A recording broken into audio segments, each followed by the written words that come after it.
The University of Minnesota plays football in the fast lane, where the excitement, hurrahs, and hoorays are all part of big plays and golden days.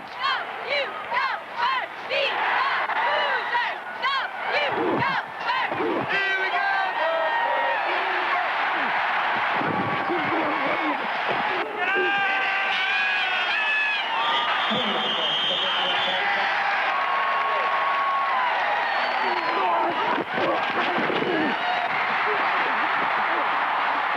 You got to beat him with the run to help yourself with the pass. Throw it through the as close as you can get on him, and then go down and throw it. He'll go down, I promise you. But try to throw it right through the fire as you get close up on him. The ball's coming outside, you can decide to make the aggressive move outside. If it's coming, back away from you, you can always slide. When the guy's coming across in motion, the backs are starting to lean forward. Sit in there till we get the count. Get your alignment, we'll get you the ball.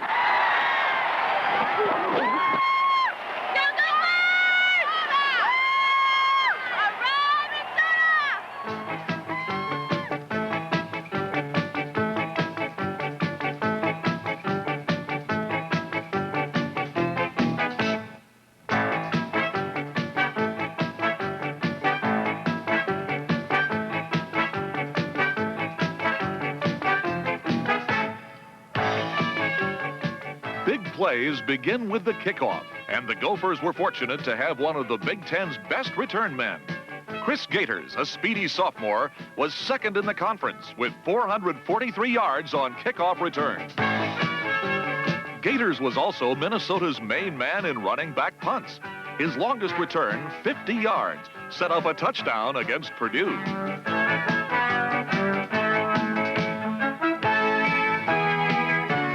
Holt quarterbacked the Gophers to a come-from-behind victory over Pac-10 opponent California.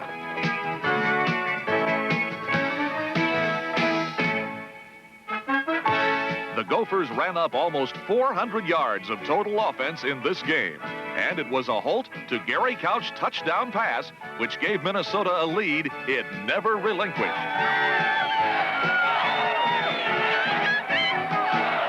Ricky Foggie, a four-year starter at quarterback, made his 87 debut in the third game of the season.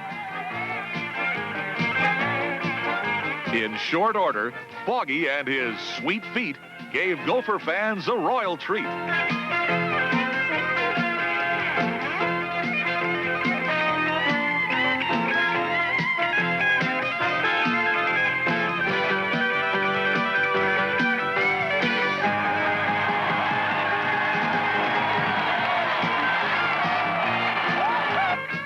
Ricky came to Minnesota from Waterloo, South Carolina, and virtually rewrote the record book for Golden Gopher offense.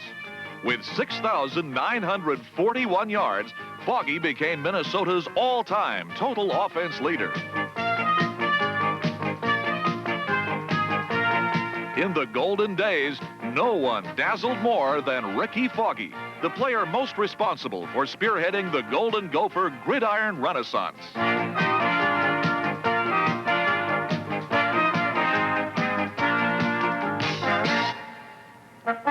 Foggie passed for 4,903 career yards, a Gopher record.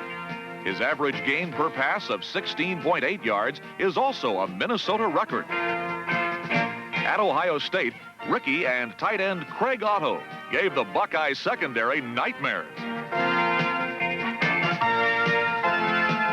A junior from Elk River, Otto was Minnesota's top receiver with 22 receptions for 309 yards and 3 touchdowns.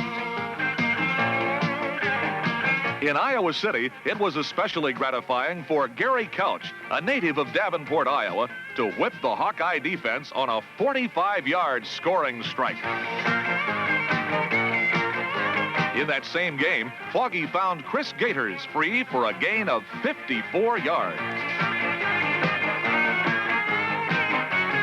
A speedy split end from Zanesville, Ohio, Gators, just a sophomore, gave the Gophers an exciting deep threat.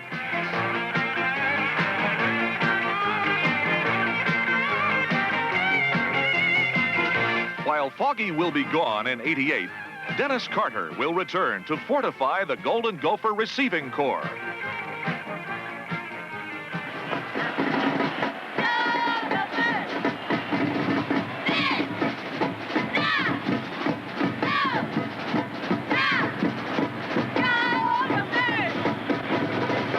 Minnesota's ground game ranked among the nation's best, a tribute to the blocking ability of senior guards Troy Wolkow and Paul Anderson.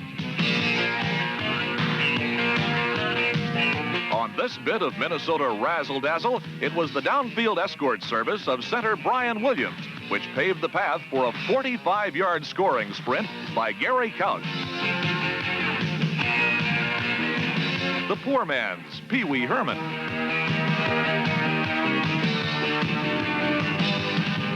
Sophomore running back Marcus Evans emerged from the pack with a late season rush that bodes well for the Gophers.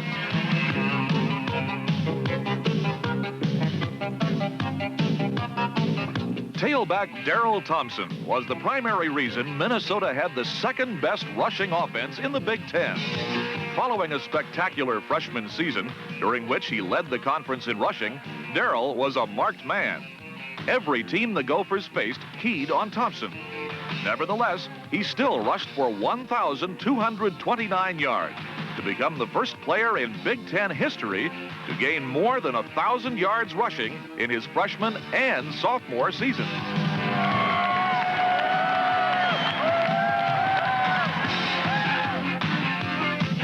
DT was Mr. TD for the Golden Gophers, tying a school mark with 13 touchdowns. Darrell flashed the speed to turn the corners and run outside. Plus the power to run inside. He was a scoring machine.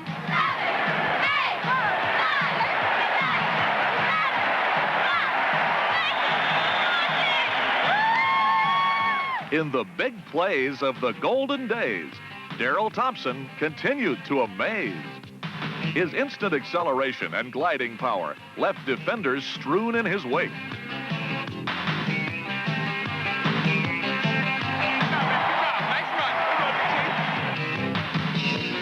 His credentials are already impressive. Still, one can't help but believe that when he reaches his full potential, the name Darrell Thompson will be in the same category with the likes of Jim Brown, Gale Sayers, and Walter Payton.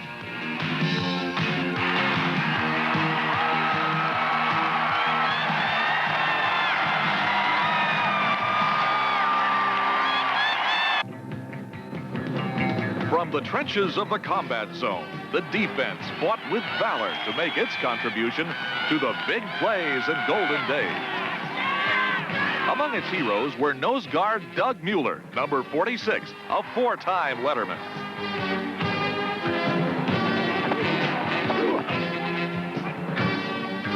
Number 68, tackle Gary Had, was a local boy who made good. Another four-letter winner, Had led the interior linemen with 5 tackles for losses.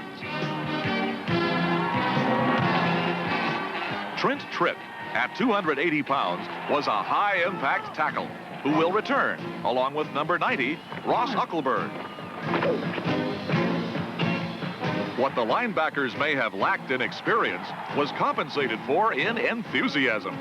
Number 37, Ron Getz, was a converted running back who made the transition to defense and relished being the hitter rather than the hittee.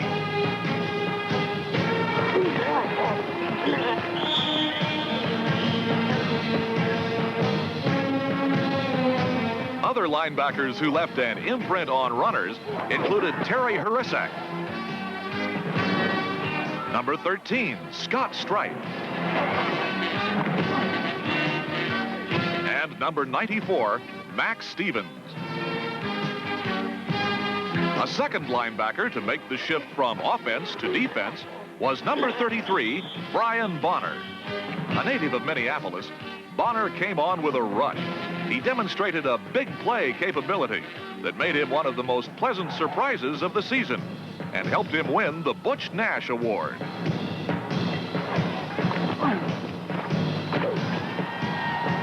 Youth was the dominant feature of the secondary, where freshman Frank Jackson learned under fire.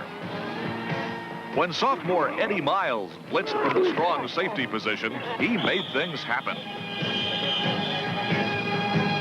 Senior safety David Williams was the glue which held the secondary together.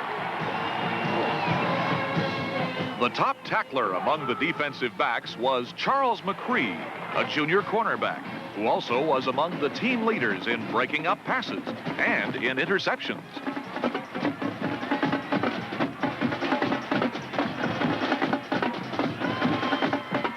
Number 56, linebacker John Leverance, was the dominant player in the Golden Gopher defense. Winner of second-team All-Big Ten laurels and honorable mention All-American. Leverance also captured Minnesota's Carl Eller Outstanding Defensive Player Award. Just a sophomore, John Leverance filled holes with textbook technique. Time after time, he buried his shoulder in the belly of the ball carrier in a manner reminiscent of players such as Ray Nitschke and Dick Butkus.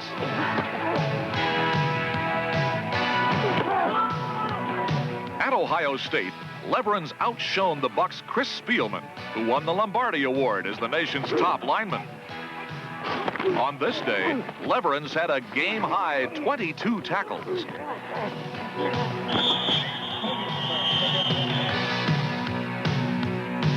Lurking beneath John's choir boy countenance burned a competitive flame that seared ball carriers and quarterbacks behind the line of scrimmage a team-high 13 times. Second in the Big Ten with 162 tackles, John Leverance, a linebacker who brings spectators up out of their seats, could become Minnesota's next All-American.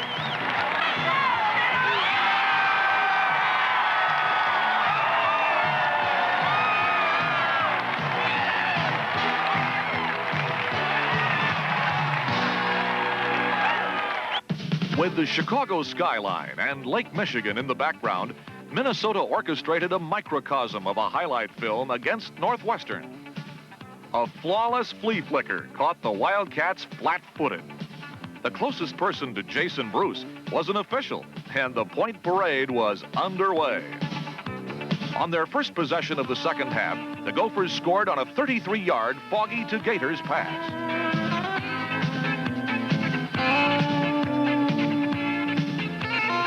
Warming to the task, the Minnesotans sent Darrell Thompson on a flanking maneuver, which terminated in the end zone.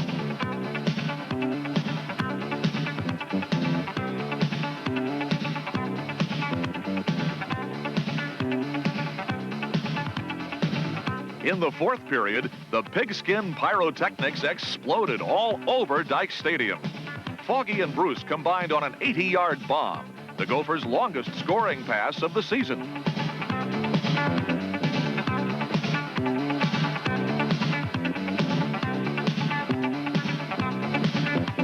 This game featured more fireworks than the 4th of July and showcased the Golden Gopher offense before a large TV audience.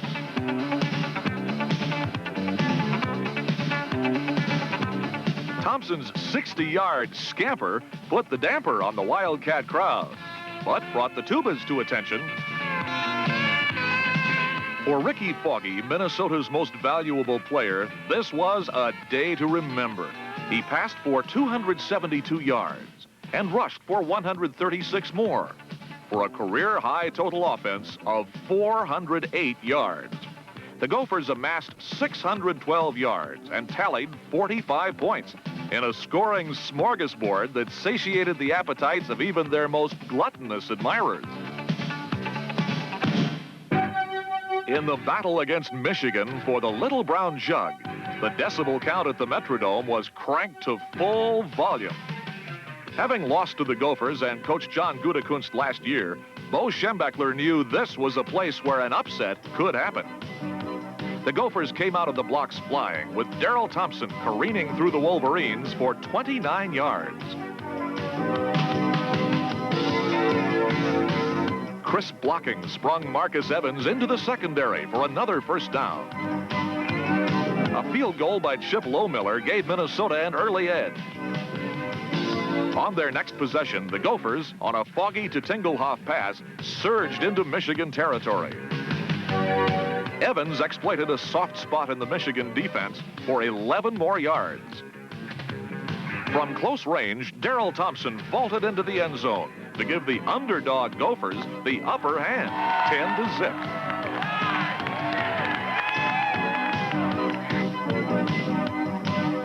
Michigan's Jamie Morris, number 23, was the top rusher in the Big Ten, but the Gophers pursued him like bounty hunters. Wherever Morris went, he attracted a crowd. Jamie looked like Michael Jackson at a sorority party as the Gophers all but tore his uniform off.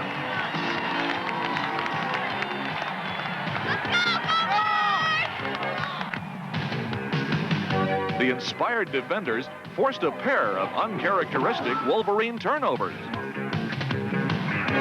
In the first half, Minnesota limited Michigan to 7 first downs.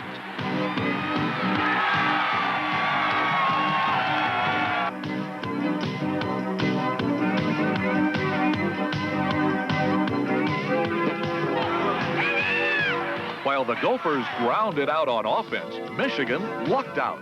On a 3rd and 19 play, the Wolverines shocked the Gophers and got on the scoreboard. Backed up to its own goal line, there was little cause for optimism, even among Minnesota's most ardent admirers. Gloom quickly surrendered to euphoria when Darrell Thompson embarked on the longest run in Big Ten history. Thompson's 98-yard touchdown was surely the biggest of plays in the Golden Days, and it elevated Minnesota to a 17-7 halftime lead over Michigan.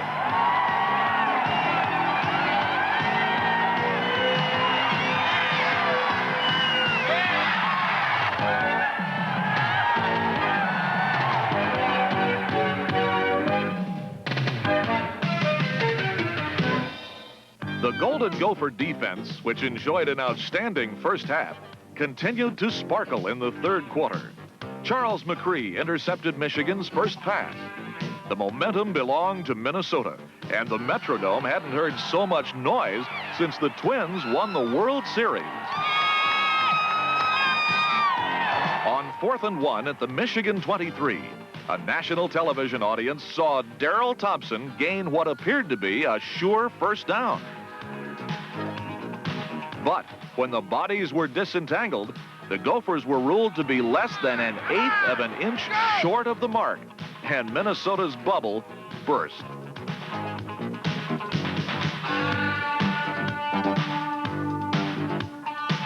On another 3rd and long situation, Michigan beat a Minnesota blitz, and the Gophers, who had dominated play, trailed.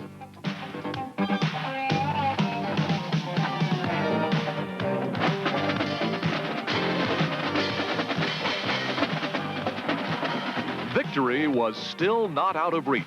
Darrell Thompson initiated a rally with a pair of bruising runs. In this game, Thompson rushed for a season-high 202 yards, the most yards ever gained against Michigan in Wolverine history. On 1st and goal from the Michigan 3, hope vanished when the ball slipped out of Foggie's hands just as he crossed the goal line. Instead of a touchdown, it was ruled a touchback. In what may have been their finest moment, the Gophers were unsuccessful. The Little Brown Jug would return to Ann Arbor. But to a man, the Minnesota squad vowed to bring it home again in '88.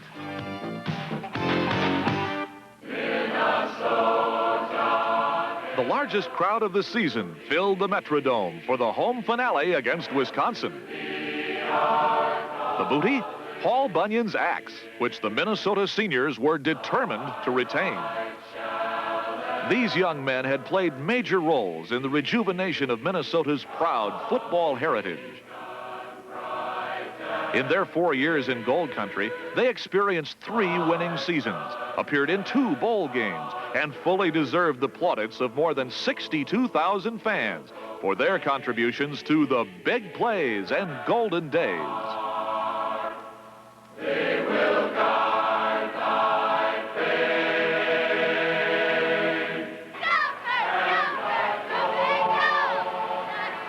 Foggie got the Gophers off to a fast start with a completion to Craig Otto. Marcus Evans slithered through a crease in the Badger defense for another first down.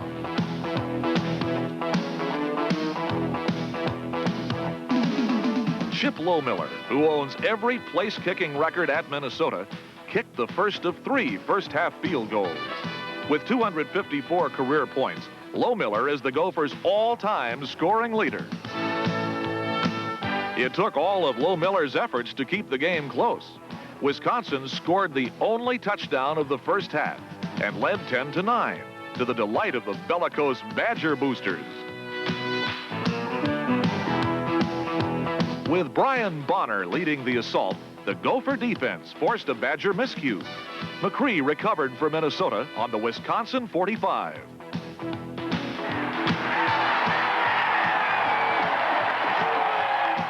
Thompson punctured a stubborn Wisconsin defense for 15 yards.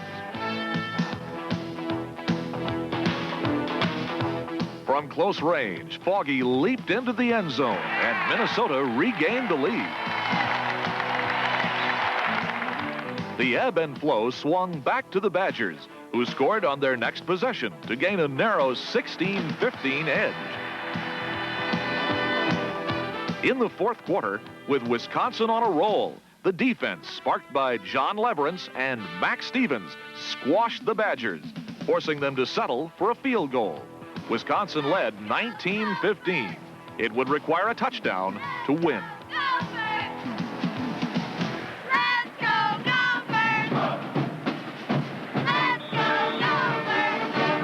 Less than 8 minutes remained when Gary Couch began a Golden Gopher comeback with a 32-yard kickoff return.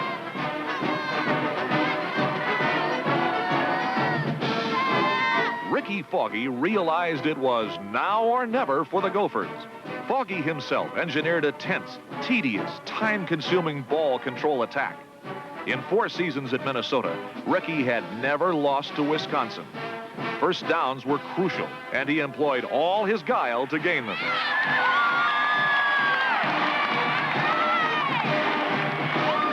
A pressure performer who played with panache, Foggie delivered the game-winning pass to Craig Otto with just 36 seconds left to play.